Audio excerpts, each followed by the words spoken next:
Bonjour, mesdames et messieurs. Merci pour me rejoindre. Aujourd'hui, je voudrais parler une autre idée qui est très importante pour notre vie. Cette idée, c'est comme ça.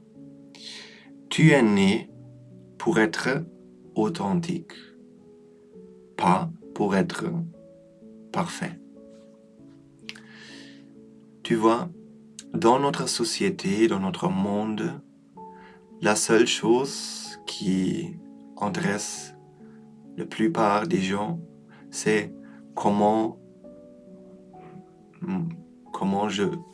est-ce que je suis beau, je suis belle ou non? Est-ce que j'ai fait toutes les choses parfaites? Je suis le travail, j'ai le fait parfait. Dans l'école, j'ai réussi une performance très, très haut. Est-ce que c'est toujours le quoi dans la vie? Est-ce que je suis bien dans les standards extérieurs? Ça veut dire que c'est très important si je suis belle ou non, comment sont mes cheveux, comment est my face, et où est-ce que je vais pour les vacances. Est-ce que je peux travailler? Je veux voyager dans un autre pays, visiter les plages qui sont très bien, très magnifiques ou non?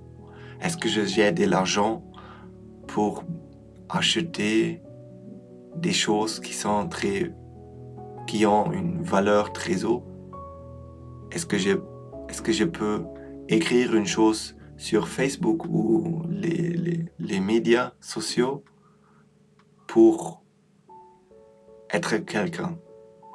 Ça, c'est vivre une vie pour être parfait. Mais tu sais que les gens qui regardent très parfait, tout est très magnifique. Est-ce qu'ils sont vraiment heureux? Tu le sais ou non? Peut-être ils sont heureux, je ne sais pas. Ça peut être. Mais tu as écouté des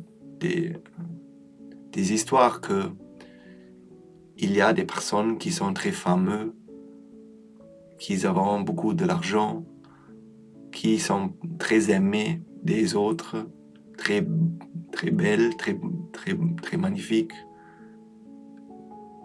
qui sont très intelligentes, qui ont réussi à gagner le prix de Nobel ou qui sont présidents d'un pays. Ils ont réussi beaucoup, mais est-ce que ça, c'est une garantie d'être heureux ou non? Parce que dans notre vie, ce n'est pas important le quoi, mais ça, c'est important, c'est seulement le pourquoi. Pourquoi je vis? Pourquoi je fais ce que je fais? Pourquoi? C'est quoi mon intention de faire? Ce n'est pas qu'est-ce que je fais, c'est pourquoi je fais ce que je fais. Parce que dans le pourquoi, il y a ton cœur, ton caractère. Tu peux devenir une personne authentique, réelle, une personne naturelle, qui peut accepter toi-même et aussi accepter les autres. Tu sais que les personnes qui pensent que je dois être comme ça, parce que ça c'est belle, mais comme ça ce n'est pas belle, quand tu juges toi-même, tu vas aussi juger les autres. Quand tu penses que être comme ça, c'est très important et très bien, et comme ça, ce n'est pas très bien, comment tu peux accepter ton vie ou le vie des autres. Mais quand tu réussis à accepter toi-même, tu peux aussi aimer, adorer, donner de l'amour à tout le monde, à tous les autres gens, à toutes les femmes et hommes de la monde, parce que quand tu adores toi-même, tu adores les autres. Tu ne peux pas adorer et améliorer les autres quand tu ne adores toi-même. Et tu ne peux pas adorer toi-même quand tu ne pas adores les autres. Ça, c'est comme ça, l'amour réel.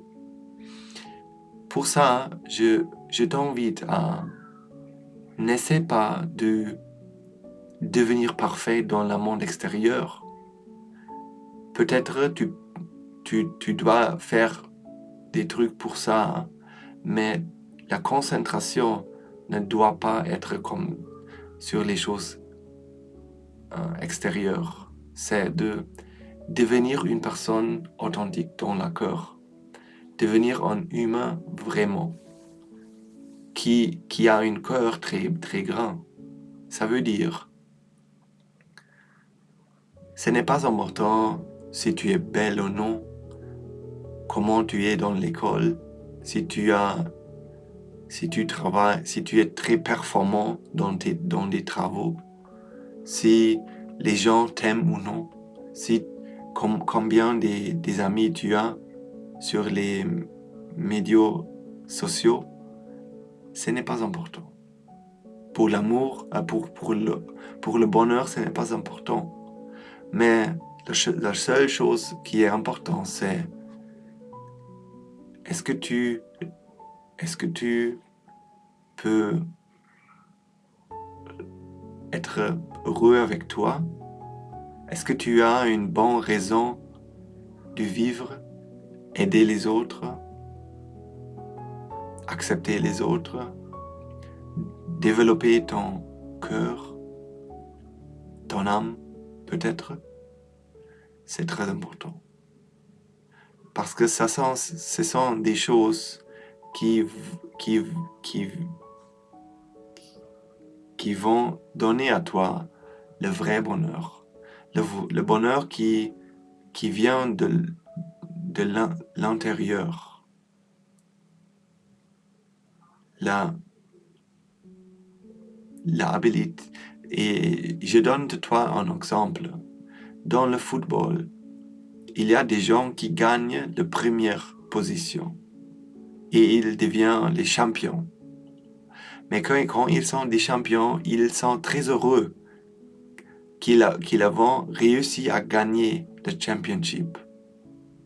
Et il y a des autres qui, peut-être, ils ont perdu tout. Ils n'ont pas réussi à gagner aucune chose. Mais quand ils ont perdu, même qu'ils sont perdus, ils regardent à les autres et ils peuvent être joyeux pour les autres comme soi-même. Quand tu peux être joyeux pour les autres comme toi-même, comme les autres qui ont réussi à gagner une chose, qui sont heureux, mais toi-même tu n'as pas. Quand tu peux être joyeux pour les autres, est-ce que ce n'est pas une très bonne habilité? Ce sont deux personnes. Une personne qui a gagné le championship. La deuxième personne, il a perdu tout dans le monde, mais il y a un cœur très spécial. Qui de les personnes est heureux? Qui est heureux? Le monde pense que la première personne est très heureuse et la deuxième personne n'est pas heureuse. Mais vraiment, le Bouddha et les sages, ils ont dit que c'est pas comme ça. Gagner ou perdre dans le monde, c'est pas très c'est pas important. Mais ton âme, ton cœur, c'est très important. Et c'est pour ça que la personne qui a perdu le match, mais qu'il peut être joyeux pour les autres, il est très heureux. Il a réussi à avoir un bonheur meilleur que seulement un petit plaisir de gagner une match. Parce que le plaisir de gagner un match, il est oublié demain. Demain, la semaine prochaine, nous avons oublié le plaisir de la semaine dernière. Et dans ce moment, nous sentons de la souffrance quand le quoi est important, nous toujours sentons de la souffrance. Mais quand nous avons un bien pourquoi je le fais, avec une intention d'aider les autres, il n'y a pas de la souffrance, jamais. Donc, c'est tout pour aujourd'hui. J'espère que tu as compris ce que ce que j'ai dit. Et merci beaucoup à toi. J'excuse mon français et à bientôt dans la vidéo prochaine. Merci beaucoup.